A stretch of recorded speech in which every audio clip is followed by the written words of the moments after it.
Welcome to Conversations from St. Norbert College, a program that encourages good discussion in our community on today's local and global issues. Now, your host for Conversations from St. Norbert College, author, professor, and nationally known sports economist, Dr. Kevin Quinn. Welcome to Conversations from St. Norbert College. I'm Kevin Quinn. Our special guest is Allyson Watson, Executive Director of Definitely De Pere, and we'll discuss her role, the role of Definitely De Pere, and its relationship with St. Norbert College. Allyson, welcome to the program. Thank you. And welcome to De Pere, Wisconsin, which is your home now, if I'm not mistaken. Yes, it is. Very happy to live here, be here, and be working in the community. Well, let's start off by talking about De Pere, Wisconsin. I mean, this show runs in De Pere, but not everybody who watches it is from De Pere. So tell us about the history of De Pere. Well, we are a riverfront community. Obviously, one of St. Norbert College's greatest assets is being right here on the Fox River in scenic De Pere. We are part of the Green Bay metro area, probably the closest suburb to Green Bay. We're about 6 miles away, depending from where you are. And we have a population in our community of 24,000, 2 separate school districts, but we serve a market area closer to 50,000 if you count some of our surrounding municipalities that don't have commercial districts. We've got a thriving downtown here. That's where I work. We have about 200 businesses in our downtown core, and like I said, 24,000 residents that live all probably about within a mile of the downtown. So 200 businesses in the downtown area. Yes, alone, wow. Not to mention all of our business parks and our outlying commercial ventures. Well, De Pere is officially celebrating its 125th birthday, is that right? That is. I believe the word is quasquicentennial. I didn't know there was a word for that, but okay. And it's a good thing you said it, because I'm not sure I could say that. If it were on teleprompter, I'd be in big trouble. But obviously this area is much, much older than that. Right. Originally, this area was first, I don't want to say discovered, but settled formally by French-Canadian fur traders. They had voyagers who were exploring this area throughout the Great Lakes system, and they found that this area had not only plentiful furs for trading, but also fish, and it was a good place to settle down temporarily while they were venturing out for furs, etc. So we do have a rich history going back into the 17th century here. In fact, if you're from the East Coast, and you probably find much of the Midwest to be extremely new. The fact that this area has written history down to the 17th century is actually pretty impressive, I think, for much of the rest of the country. And I think people don't really understand how high tech the fur trade was and how important it was back in the day. I mean, it was worth it for French Canadians to come down and get raccoons and whatever else, beavers and stuff, send the pelts back to Europe for tremendous amounts of money. Right. And they had a very strong network of rivers and streams, and obviously the Wolf River, the Fox River, several other rivers in the area were just teeming with wildlife. And I think that people are now realizing why it was a settling destination now that we've done so much environmental work to clean up our river systems, and we've really once again become identified as a prime destination for not only wildlife viewing, but also recreational sports surrounding those industries. So I think it is kind of a nice harkening back to what it once was when people first arrived here. I mean, obviously not developed then, but the extent of the vast wildlife and resources that we have here in Northeast Wisconsin, it really speaks to why people chose to come here. Well, one of the first things I did when I came here many years ago was sort of try to find out what was going on, and there's a plaque right across the river where Louis Joliet and Father Nicolet, wintered. Right on the other side of the river there, which if I'm going to winter someplace, I may not pick this here. But one of the stories I read when I was reading about it was that it was middle of January, and we know how cold it can get here sometimes, that the altar wine that Father Nicolet was using was actually freezing, supposedly. So that's kind of a fun story for all the folks that wind up at Lambeau Field and their beers kind of freeze. They get a little ice on top. They can relate to that.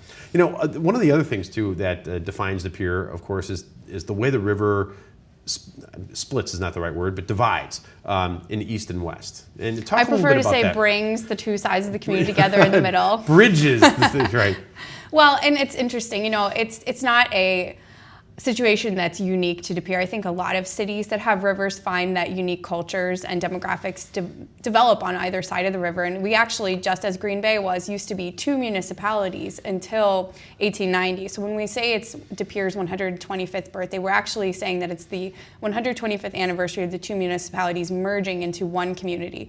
De Pere and what was West De Pere used to have their own governments at one point much earlier than 1890. I don't know the exact date, but we're officially this year 125 years as a united municipality. One of the interesting holdovers, which I find kind of funny moving here, is we still retain 2 separate school districts, and we are the only city in Wisconsin that has 2 separate school districts within one city.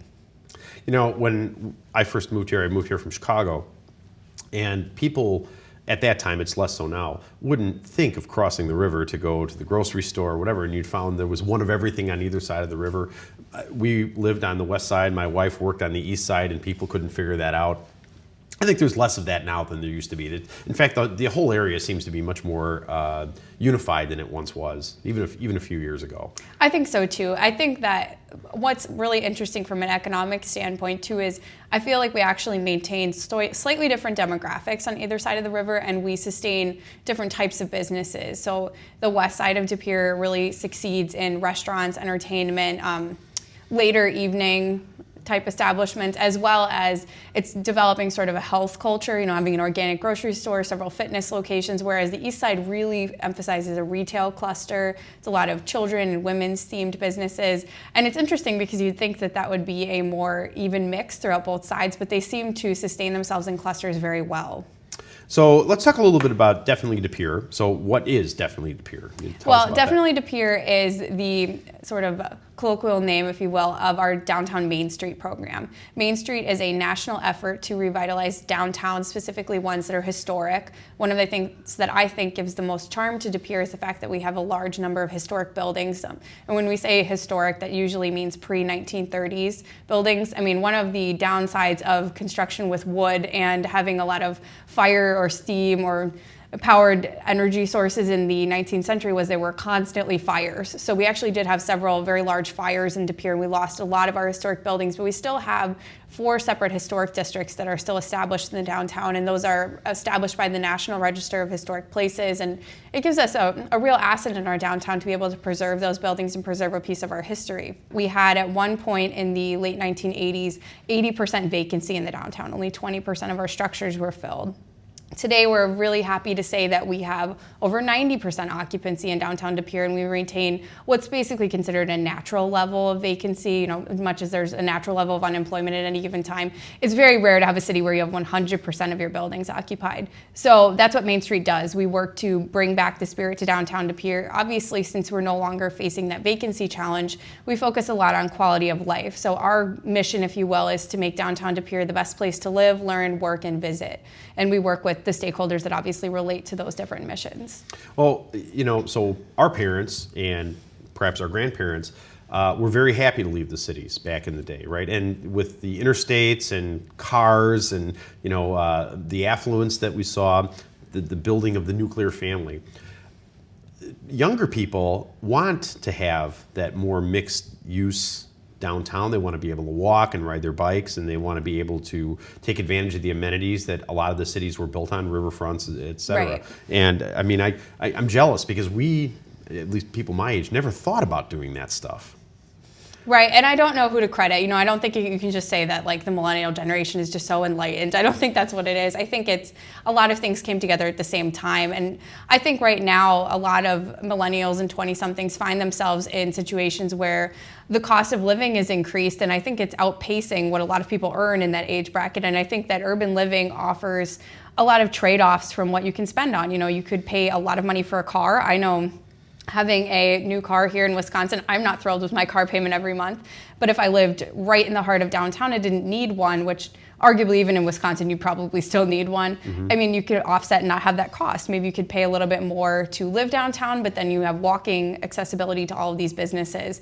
There's also the interest, I think, in having unique style living. You know, a lot of the McMansions, if you will, that are now part of the suburbs, you know, they don't offer that rich historic character that a renovated loft might, or that a really unique riverfront historic home might. Obviously, you know, the millennials probably aren't going into those really expensive historic homes, but I think they'd like to aspire to, and you see that people who have income that allows that in the upper and middle classes do look for those areas. I mean, if you look at real estate data on some of our historic home districts, I mean, the houses are on the market less than 3 days a lot of the time. So it's definitely a desirable place to live. Oh yeah, there's no doubt. I mean, the historical part of De Pere is one of the most desired places. In fact, when we look to hire faculty here, I always make sure we drive them through there to see what a cool place it is. But you know, if you look at you talk about cars and houses. Millennials are much less interested in owning cars or houses. Right. I mean, the vehicle miles driven is way down in that group, and I don't think it's just economic. I think they are looking for a different lifestyle. Right. They don't need big houses to start with. They're perfectly happy to be in smaller places, and then they do their socializing outside of their homes. Right. You know. Right.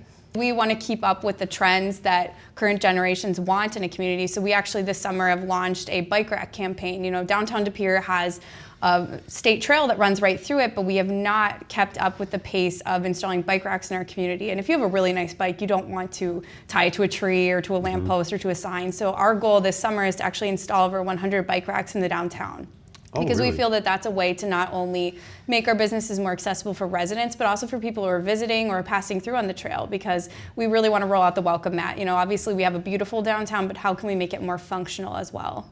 And you know, it really does make a statement. I mean, I notice it if you go to a place and there are a lot of bike racks, especially, you know, kind of the more decorative ones, that it kind of says you're in a cooler place than you might otherwise be.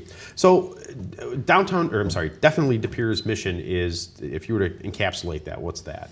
To improve the quality of life for all. And I think that encapsulates students that live here, community members that live here, and people who choose to do business here. Well, those of us that get a chance to travel around the state know that Wisconsin has so many cool villages and towns, you know, that have character.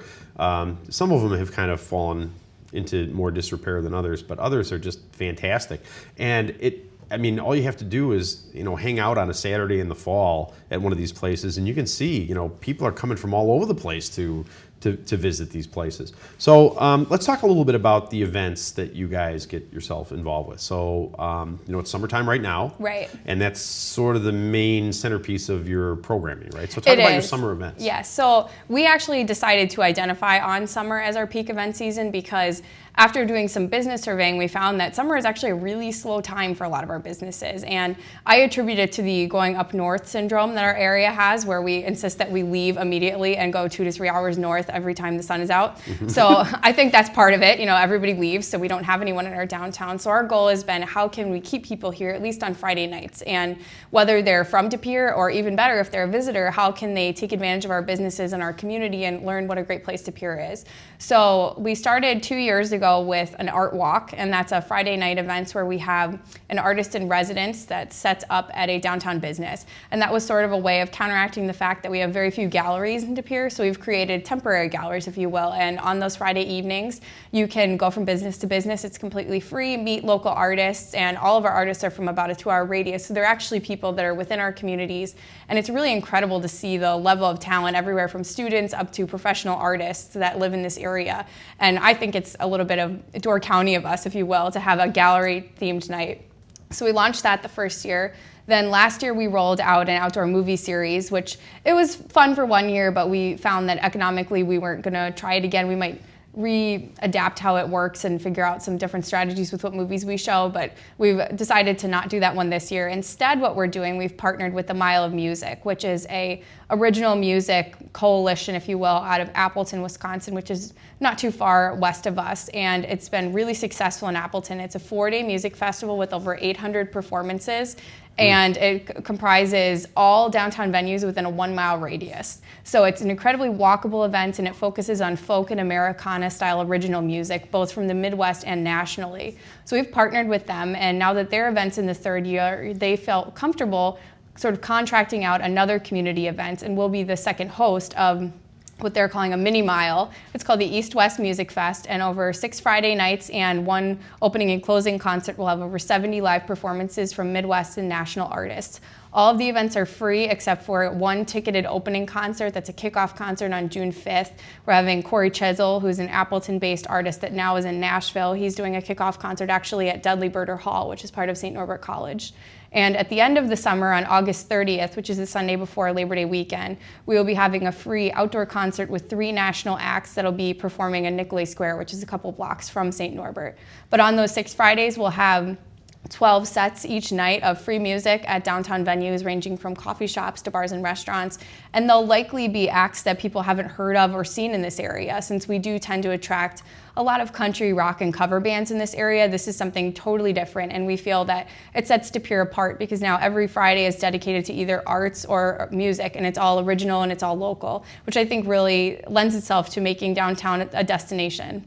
Well, I think so too. And if you start to get into the training camp time, that's another ready-made audience to bring them down here as well.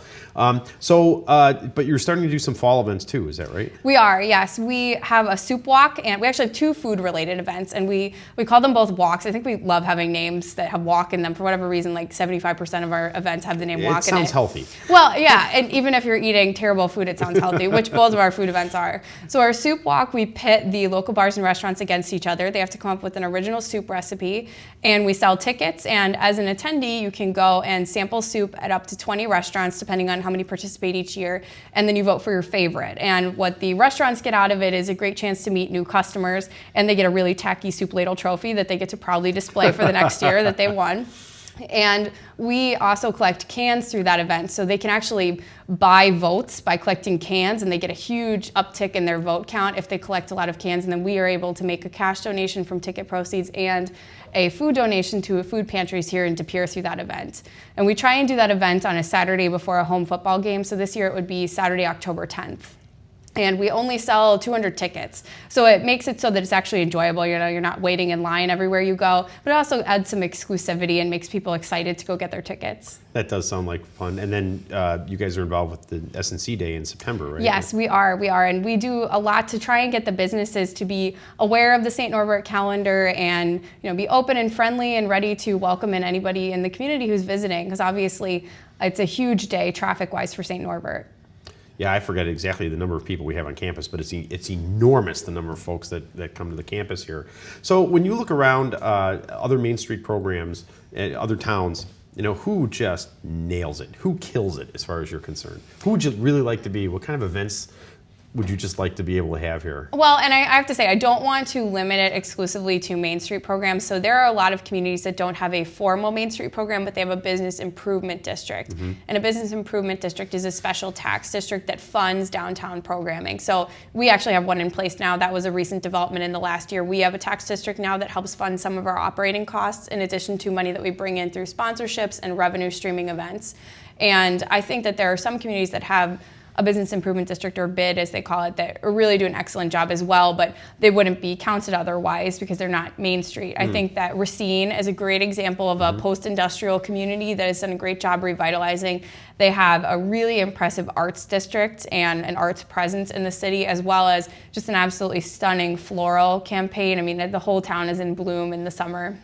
I think that La Crosse has done a lot of the same. They've really launched an arts initiative. They actually just joined the Main Street program last year. Those are 2 that I strive to emulate, and I mean there are multiple of others. I think that each community really has its strong point, and it's how can you take, we like to call it adaptive, but how can you adapt what other people are doing and then create it in your own community? It's not stealing, it's creatively using in your own community for the better of everyone.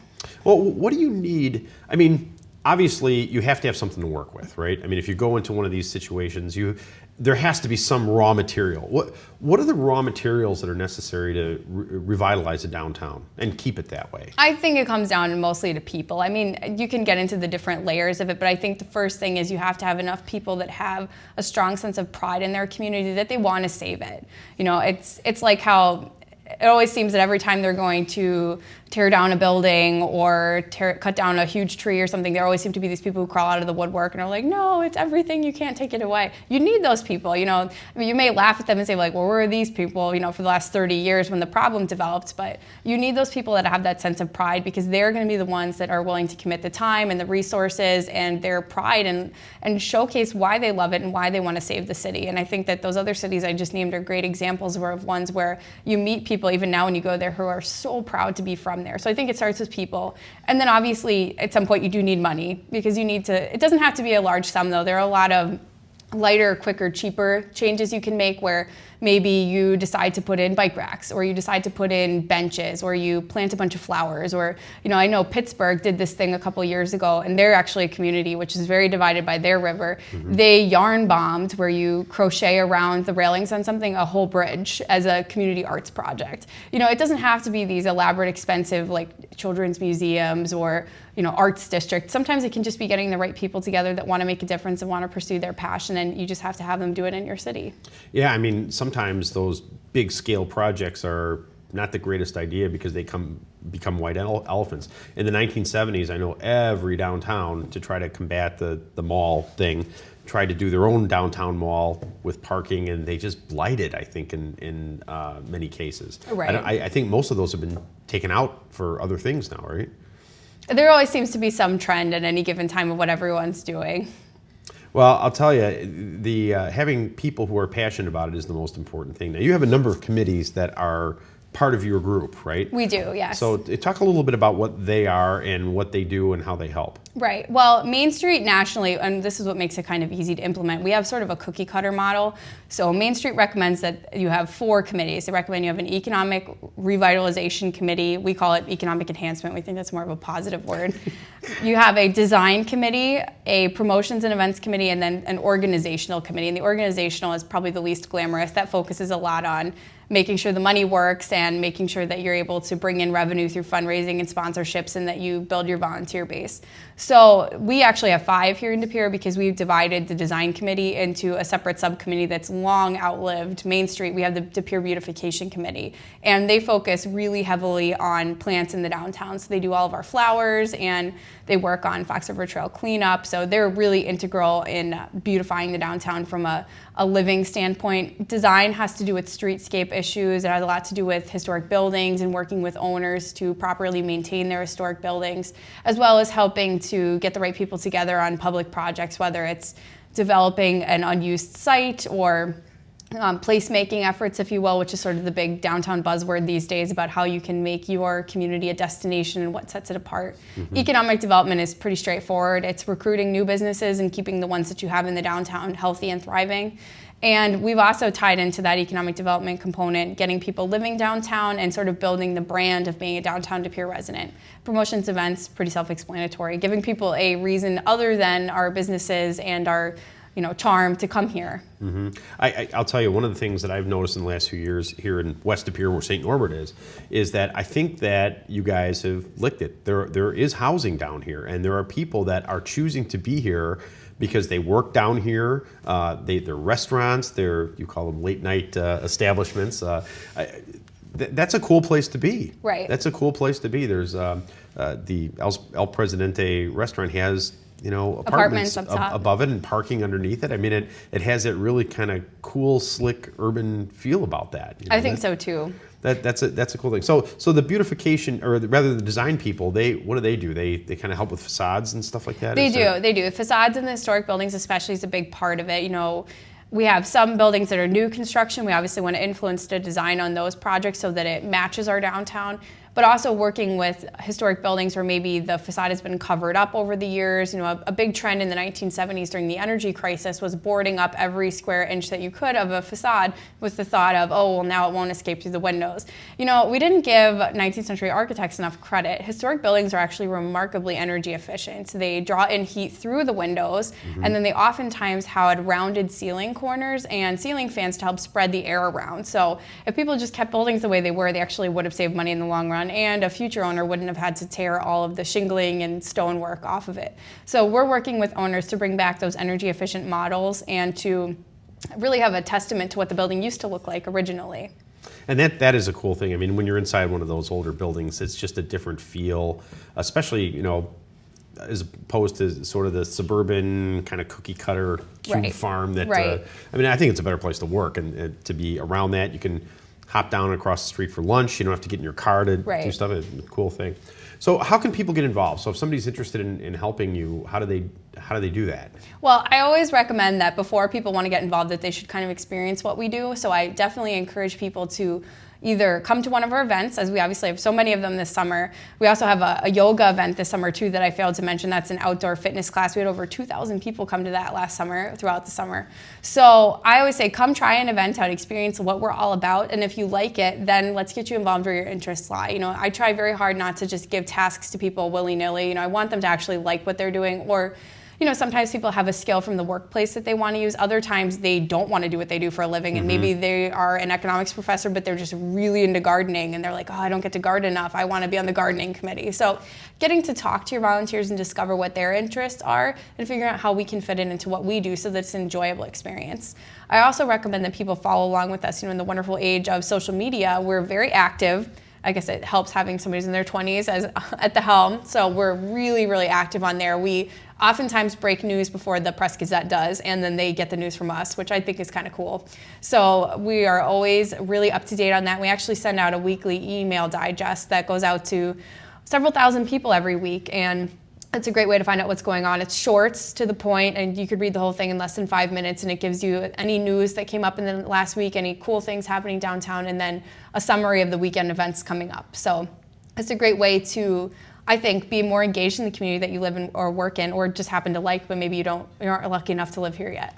Well, I mean, the communication thing, I think is right on the money. I mean, you have to communicate with volunteers. You have to get out to them the kinds of things that you're doing, and then you have a more organic kind of relationship with them, and I mean, you have been outstanding in your use of social media. So thank you. All that time you spent in college on Facebook, it pays off. Yes. It pays off. And I mean, you're on Twitter, you have a Facebook page. We have an Instagram. And we actually connect with different demographics too, depending on the age. So we connect really heavily actually with St. Norbert students on Twitter, whereas, it's a lot of people's parents on Facebook. So we're really doing our best to keep up with where people are and cater our content accordingly. Well, we have a few minutes left, and I just want to ask you a couple of questions. Now, your own background, as an economist, I'm thrilled to death that you got an undergraduate degree in economics. So it's nice to see people with economics degrees doing well. Yes. But and that was at Rider, right? Yes. So I spent my whole first 23 years on this planet between New York and New Jersey, never being outside of 2 hours from Manhattan. So moving to Wisconsin was a huge shift for me, both culturally, politically. It was very interesting, and I was insisted when I moved here that I was only going to be here for 6 months, and it actually kind of grew on me. And I think it was when I stopped going home every couple months, and I really just said, this is home now, learn to love it, that I really came to appreciate it. But yeah, I earned an economics degree from Rider University in New Jersey, and my master's degree is in public administration, which ties a lot into both government and nonprofits, and that is from Marist College. And that was because I was not allowed to go get a PhD in economics because that was my parents' rule. Not allowed, okay. Some people manage to avoid jail with PhDs in economics. Some, not all. But what's life like for a professional newcomer here? Because, as I said, we're trying to attract more folks. But what were the adjustments that you had to make? Well, I think that you really have to challenge yourself to figure out what's going on here. I think there is a ton of stuff happening here, and I loathe hearing people say, oh, I'm so bored, there's nothing going on, because it's not true. And if you're somebody that works in trying to make there be things to happen, it's almost offensive to hear someone say, oh, I'm bored, there's nothing happening this weekend. So you really have to engage yourself and follow along, whether it's you follow my organization or some of the ones in Green Bay, or really just open the newspaper.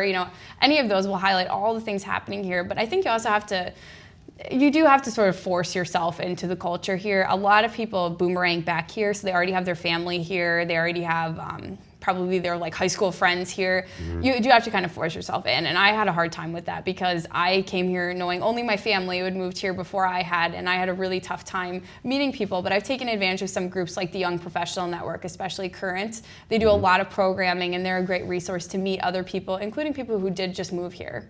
Well, that's great. Unfortunately, we're out of time, but if any of you folks are interested in learning more, check out their Facebook page, check out the Twitter feed. There's lots of stuff to do here.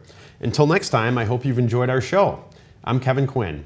Best wishes for good conversations from St. Norbert College.